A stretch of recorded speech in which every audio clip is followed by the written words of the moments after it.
All right, folks, welcome back. Harmless Dave here, talking real music in real time for few real people out there, just like you and just like me. In fact, most of the people are right here, right now. So this is pretty cool. I got two former members of the legendary rock band Chicago with us today. We got Keith Howland, who just crawled out of bed, and then we've got Jeff Coffey, who plays bass, if you remember, and sang lead vocals. You know, Jeff, I really like the singing bass players in Chicago. Um, Peter Cetera obviously setting the example, and then we had Jason, who just did phenomenal for many years, and then you Absolutely. step right in there. Give us a like the brief Cliff Notes version. I mean, you walked into an audition and you got the gig. That was pretty cool. I'll try to do a little Cliff Note version of it. But yeah, long story short, I was going up to Nashville quite often, once a month, pretty much for about a year and a half, and just immersing myself with guys and players and getting to know people, and went to a couple of country auditions. But I got a phone call one day with a buddy of mine, Chris Nix, and said, "Hey man, you're probably going to get a phone call from Keith Howland, the guitar player from Chicago. They're looking for someone to take Jason's spot." I was like, "Say what?"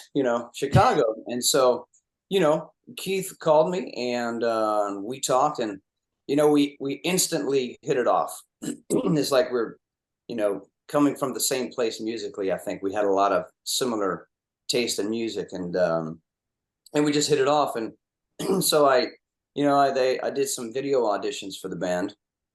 They liked what they saw, and then so then it was basically like, okay, prep for the show. So I learned like 33 songs in 2 weeks. Wow. And I said, well, if I don't get the gig, at least I get to play these songs with the band, and that would be cool. And so but did the we ran through the entire show, and once for me to sing it, and once for Neil Donnell, who was there, Yep. sing the lead tenor stuff. And when it was all said and done, I got the gig, and then we basically hit the road, and I was already packed and ready to go. So Man. So Keith, you spent a little time with the band 1995, right? And Yeah. that must seem like another world, just I remember you in the 90s stepping in there, and you had that Terry thing going with the growl on the guitar. You were bringing back, I think, what a lot of fans had missed throughout the years. I mean, it was obviously no one's going to duplicate Terry Kath, but you seem to bring a certain Terry-ness to the guitar playing. Was that your intention, or were you just being yourself, or doing a little bit of both? A little bit of both. Yeah. I grew up, listening to the band. So all those guitar parts and Terry's playing was in my DNA. So, it was hard for me to kind of get away from that and in a good way. So, I was definitely tipping my hat to Terry at all times. And then when I had my shots, you know, soloing and stuff, in the spirit of Terry, I would try to be myself and take it out there and go where I wanted to go. Even though even some of the solos I would kind of the first 8 bars of 25 or 6 to 4, you don't mess with that. The solo on Hard to Say I'm Sorry, which was a Steve Lukather thing, you don't mess with that. It's such a melodic, memorable thing. But otherwise, yeah, I you know to what's the word I'm looking for? I mean, the band never hired a bad guitar player. Right. You know what I mean? Yeah, it's And true. I made records with Chris Pinnick, and Chris is phenomenal Yeah. and ridiculous chops. I remember when we played at the Baked Potato, the first song, and Chris, very understated guy. He was like sitting on a stool kind of in the back. And I took the first solo, and he took the second solo. And I remember just kind of thinking to myself, holy shit, what have I gotten myself into? Because I got to do 2 hours with this guy. Yeah.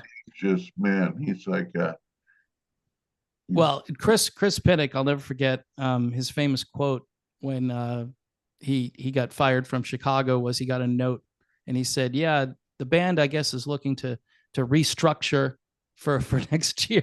It's like the typical business organization thing. Like, yeah, we're going to be doing some house cleaning, and unfortunately, Chris, he didn't make the cut.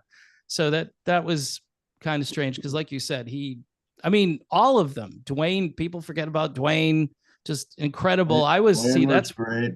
yeah, I was like that's when I was into Chicago, like Chicago 18, 19, 21. I was that those were my albums. I mean, I 19 for me, and you watch some of those performances that the band did in those days with Bill and Jason, really kind of carrying those guys a bit. And obviously a different time, a different sound, but some big shoes to fill, man. And you definitely were up to the task. How many years was it? Like 27 years you were in the band? Almost 27. Yep. Holy crap, Batman. Wow. And Jeff, you're not as long in the band, right? When Not even close. yeah. But you left an impact, obviously. The band recorded what is it, the soundstage? What was it, Chicago Right. 2, right? And you were actually a big part of that. Both of you guys were. Yeah, we did. And I'm really glad that my extremely short time with the band, I'm glad that we got the opportunity to do a pro shot like that and capture my very short time with the band like that. Yeah. Because it was we did the entire Chicago 2, and then we also did a set of hits, which is what Right. was on Access TV and PBS and all that stuff. And it was I was just really proud to have been a part of that ensemble, and I was glad that it got captured like that, for at least my posterity, for me, Exactly. You so got I can some go back and like, okay, cool, I did that. show the grandkids, look at me. Look, this is what I did. Right. So I got a question for you guys. Bill Champlin seems like a real character. What's it like working with Bill in this current band you guys are in? Is he as crazy? He a lot reworked. longer than I. Yeah, he reworked the lyrics to Look Away, and it was one of the funniest things I've ever. I mean, I was like laughing my butt off, and people around me I don't think really knew what was going on, but I'm like, he's having a good time with this song, and I can imagine he must be a character, backstage or whatever. He is quite the character. He's got a lot of stories. Yeah, and absolute legend. Yeah. Just one of the things that's kind of a pet peeve of mine with Chicago is when they got inducted into the Rock and Roll Hall of Fame, you had Jason Sheff was with the band for like 30 years. Bill Champlin, who's a legend, absolute legend, was I think with the band like 20 something, 26. I don't know how many years exactly, 27 maybe. Maybe more. Yeah. Yeah. And those guys, I was just kind of blown away that they didn't even maybe, hey, these two guys, because number one, they did a phenomenal job with the band, but number two, they're just top-notch musicians. What do you think of that? Do you think Jason and Bill should have gotten in? Well, you know what is funny? We I was sitting at a table with Jason, and Bill wasn't there. It was me, Jason, Steve Morris from the Dixie Dregs, who played with Deep Purple, Yep. right? Great player. And Don Airy, the keyboard player that played with Deep Purple. Yeah. Um, and, and Steve Morse said to me, he goes, "This is the abductee table." Because Morse had been in that band Yeah. for decades, Right. and Don Airy had been in there for decades. But the Rock and Roll Hall of Fame, they pretty much keep it to the original guys that created the music. They don't really care about if you carried on the legacy or what have you. So So well, sometimes if you didn't play on Smoke on the Water, you don't get it. That's some truth to that. I mean, Journey, when they were inducted, they brought everybody. It's Ainsley Dunbar, was all these people were there. It's like people forgot, who was in the band in some cases. Maybe they deserve to be there because they're there at the beginning.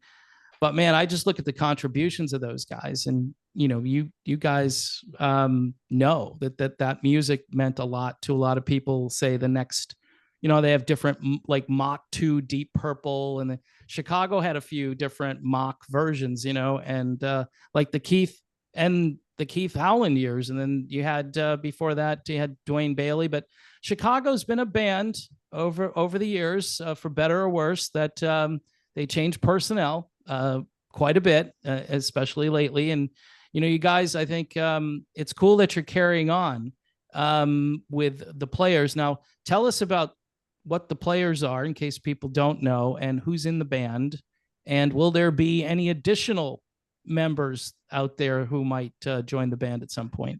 You never know. Jeff, you want to step in? Well, I mean, that was well, I guess it was maybe a couple of years ago or so when we first talked about the concept of this thing. And I think it's the reason that we really kind of settled on the name The Players, because, right now the ensemble is myself, Keith, Bill Champlin. And when we started, we had our buddy John Paris from Earth, Wind & Fire. Yep. And we were doing predominantly an evening of Chicago and Earth, Wind & Fire music. And we both met John, obviously, when we were touring with Chicago and Earth, Wind & Fire. Love John Paris, man. Just one of the most positive guys. What a phenomenal player. And it was so much fun hanging with him. But he had other commitments, with Earth, Wind & Fire. And so we've got Gordon Campbell with us now, who was also in Earth, Wind & Fire for a couple of years, I think. So, we've got that, plus percussionist and a horn section. So it's a really cool show. Yeah. It's a lot of fun. And, with Bill in the band, we've been doing some of those other versions of songs like you were talking about. And some of them are really great, and then we'll do an Earth, Wind & Fire song, one of the ones that Bill wrote for Earth, Wind & Fire. Yeah. Grammy winner, right? Yeah. After the Love Is Gone. Gone. And it's a new version of it, that Bill kind of rearranged and stuff. And so the show really goes over great. It's a lot of fun, but I think the original, like you were saying, the concept behind this band, I think Keith and I talked about in the initial beginning of it, was that it would be cool, as time goes on with this thing, to sometimes invite different people to be involved, right. And it kind of adds this different flavor and different element to it, kind of like not that I would compare it at all to Ringo Starr's All-Star thing, but similar idea, to where every time he goes out, he'll bring somebody else or a couple of different guys in, and they play songs by this artist and this and that, and it adds a different flavor to the show. And I think that's kind of the concept that we were thinking about with the players as time goes on. Every now and then we, have some other people come in. Nice. So Keith is going to be handling a lot more vocals, I guess. Is that the thing here? No, I'm just kidding. I'm kidding. Keith, I remember when I heard you sing Old Days for the first time. That blew me away. I'm like, hey, this guy sings. I didn't know he sang. Were you forced to do that? I don't sing. Did you volunteer? What was Jeff is that the all man. about? Oh man.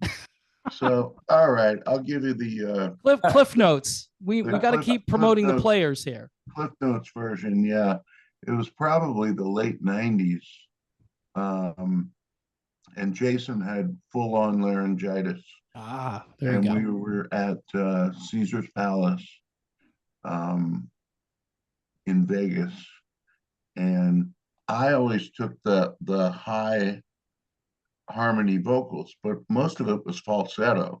Yeah. I mean, I wasn't hitting those notes full voice like Jeff can. So I think it was Lee came into the dressing room and goes, "Hey Keith, you're gonna sing all the Jason songs tonight." And this was like about 20 minutes before we hit the stage. And I went, "I am."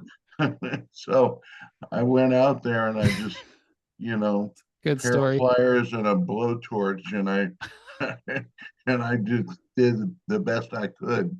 Yeah. And apparently they were happy enough with it that they started trying to feed me more of the songs. But You sound like that wasn't what you wanted to do, but it's an interesting story though. well, I mean, it's funny. I remember when I toured with Rick Springfield in '93. Um, and he said, "Do you sing background vocals?" And I said, "No." So all of a sudden, I went from I don't sing background vocals to I'm on A&E Live by Request doing "If You Leave Me Now," Yeah. a Tara song. So, Wow. you Wow. know, I was really, really happy when Jeff got there because it was like, all that shit goes to you now. Yep. I'm not singing any of it anymore. And Wow. That's a and it's good. funny because I remember calling him. He said he had to learn like 33 songs or whatever. I remember calling him on the phone going, "So tell me, man, are you struggling with any of these songs? Is any of them a problem?" And he goes, "No, no, it's all No. good. I Yeah. got it." I was like, "Oh, great, good." Yeah. I mean, when I first heard Jeff, I was like, they found the perfect guy. They found the perfect guy. I mean, and I was wondering about Jason because he had been there for so long, and And I'm Jason's thinking, great. yeah, between being there for so long and then maybe just getting burnt out, and then he had some family stuff, so it was like, where do you find a guy? Plus, like I said at the beginning, the singing bass player to me, I think, is an important part of Chicago. It's how it started, and you've already got all these extra guys playing horns and playing percussion sometimes, and so it's a big band, and it gets bigger if one guy can't do two things at the same time, and Jeff seemed to walk into that seamlessly. So I think that's why a lot of people look at Jeff and Jason as being just great musicians, and it's tough to fill Peter's shoes, although I've heard some things recently that a little head scratching, but I won't bring you guys into that. I just want to talk a little bit more about the players. And so you mentioned that maybe we'll see some other players. Where's Lou Pardini? He left recently too. Is he done? Do you guys hear from him at all? Or Yeah, I talk to Lou pretty frequently. He's doing a lot of producing and writing, and yeah. I know he went overseas and did some gigs with his jazz fusion group Koinonia. Oh wow, he went back with those guys, huh? Yeah, with Abe Laboriel and all those guys. Wow, But good for him. yeah, He's really big. He's just really kind of big in doing his Japan. Yeah. Oh, he is. I mean, all of that West Coast stuff over there, they love that. And he put out a couple of albums in the 90s that are kind of hard to get. They're real smooth and they're just so well done. And didn't he write Just to See Her, the Smokey Robinson song? Mm-hmm. Yeah, which I think on the piano solo, the keyboard solo on that record as well. Yeah, it's just super talented guy. So be cool though if you could recruit him maybe for a couple of gigs, right? Well, you know what? You never know. Never know. Of And you got Tris out there too. I haven't heard of seen him in a while. Is you guys still in contact with him? course, Yeah. Chris is a Well, good friend. yeah. Well, I mean, He has a new band, yeah. the Tristan Bowden, what's it called? Tristan Bowden All Star, the Yacht Tristan Rock All Bowden's Stars or something like yacht Yeah. stars. Yacht Stars, yeah. And they do shows out in California. So he's Wow. having a really good time with that. So Yeah, that is that kind of music too right now. It's just it's enjoying a lot of shall we say a resurgence, or it was big when it came out, but people kind of, it's not that they make fun of it. I'm not a big fan of the term yacht rock because I think it's like quality rock. It's right. like the way rock was made in the late 70s, early I 80s. agree. It's quality. It's and because it's not loud and doesn't blow your eardrums out, doesn't mean it's, you know, wimpy. Or I mean, you were talking about Steve Lukather earlier. He's a guy who just you know, ran the gamut of playing that stuff and playing on everybody's albums. And I'm sure he's not unhappy about getting, you know, checks in the mail all the times that he worked for everybody. So here's another question for you. Are you guys planning on maybe recording any new material, or is that just not really a thing? No, that's something that Keith and I had talked about doing when I was in Chicago, you know. Okay. We shared some song ideas with each other. I remember one time we were on a flight and he showed me a song. He sent me an MP3 and we were sitting across each other on the aisle, you know, seat. It was a small commuter plane. That was a connection flight or something like that. We're swapping files. I'm like, man, dude, that's a great song. We should cut that, you know. And we were going back and forth. And when we were on the road on the bus, collectively, you know, with the bus number 2 gang, yep, we wrote a bunch of songs.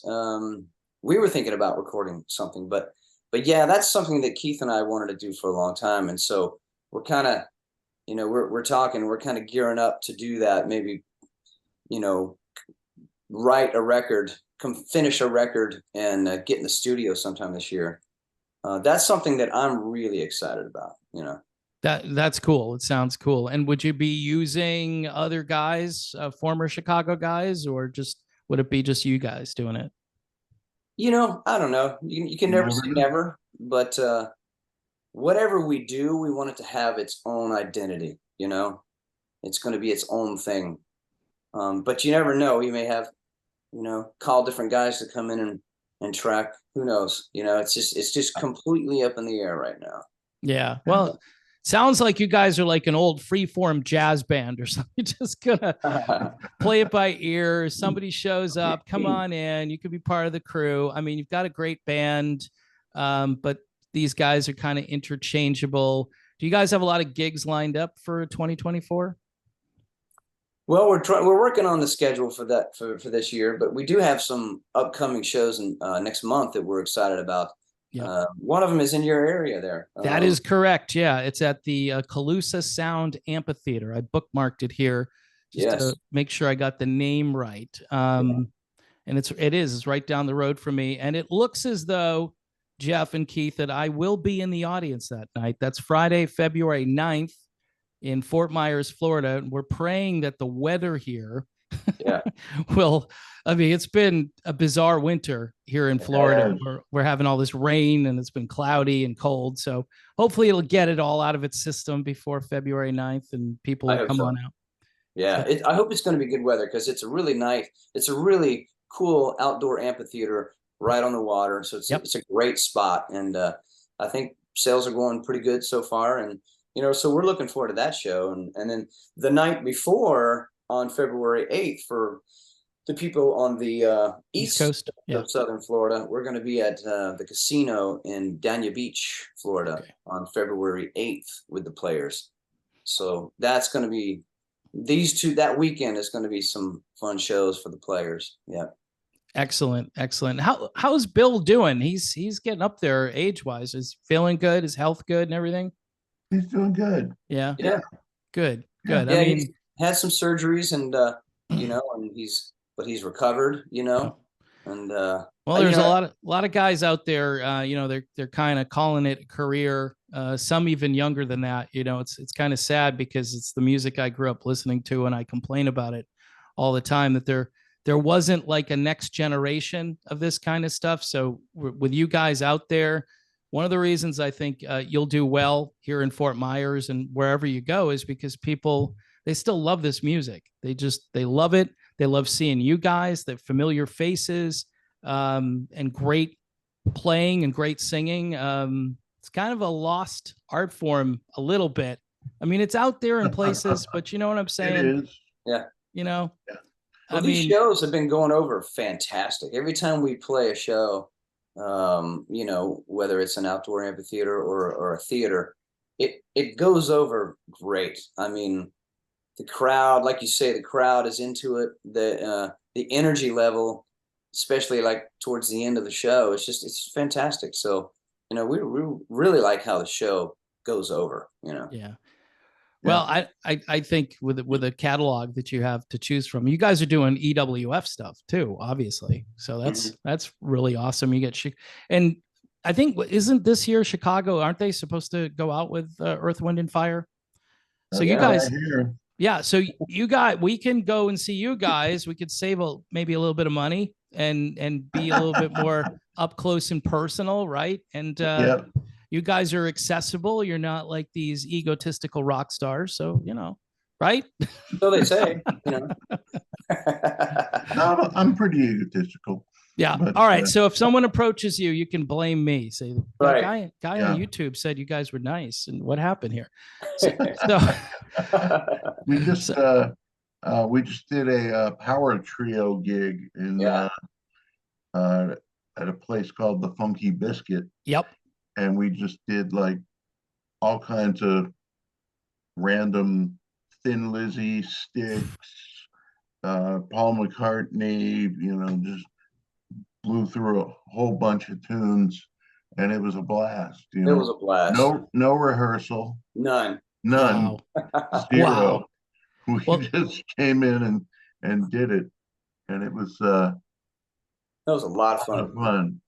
Yeah. You know, and that's the other thing too, that we, you know, Keith and I have these other things that we do, you know, we've got these different, we do, you know, private events, and we do public stuff where it's a duo or a trio or a smaller ensemble of things. And so, you know, there's all kinds of little irons in the fire here, you know. Is there because you're doing a little promotion there, is there a place that someone seeking you guys out can go, like a website, or, you know, where we can, you know, book you guys if we want to? Yeah, there's the Players. If you go on Facebook, it's got the contact information of the Players. Yeah. And then what's our landing page? It's like the Players band. I don't know. Something like that. But gee, I stumped them. Right. See, trying to help out also, here. You can go to my website and contact me. You know, so you know it's out there. jeffcoffey.com. Is that what? Right. Okay, so there you go. Oh, and look, this is all I know. This is.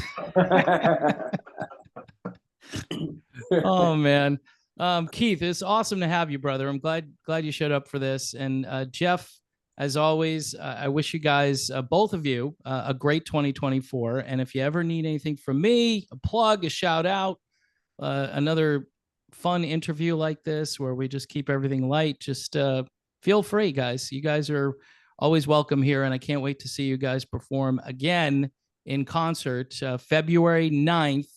Again, one more time for everybody, at the Calusa Sound Amphitheater. I do have a bit of a following here in Southwest Florida, in addition to this global thing, which isn't really very global, but you know, some people say, "Hey, I'm up in Cape Coral.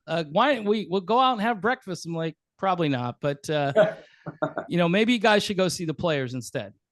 Yeah, it's gonna be a fun night for sure. It'll be great. Yep. Yeah. Good. And then on the East Coast the night before, on February 8th at the Dania Casino, that'll be fun too. So. Yeah. All right, gentlemen. Well, as always, thanks again. Looking forward to the new material. We'll have to check in again and see how that's going. And thanks again for being here. Thanks for having us on, Vic. Yeah, appreciate it. And thanks for all the positive support over the years here, man. I appreciate it. No worries. No problem. Thank you.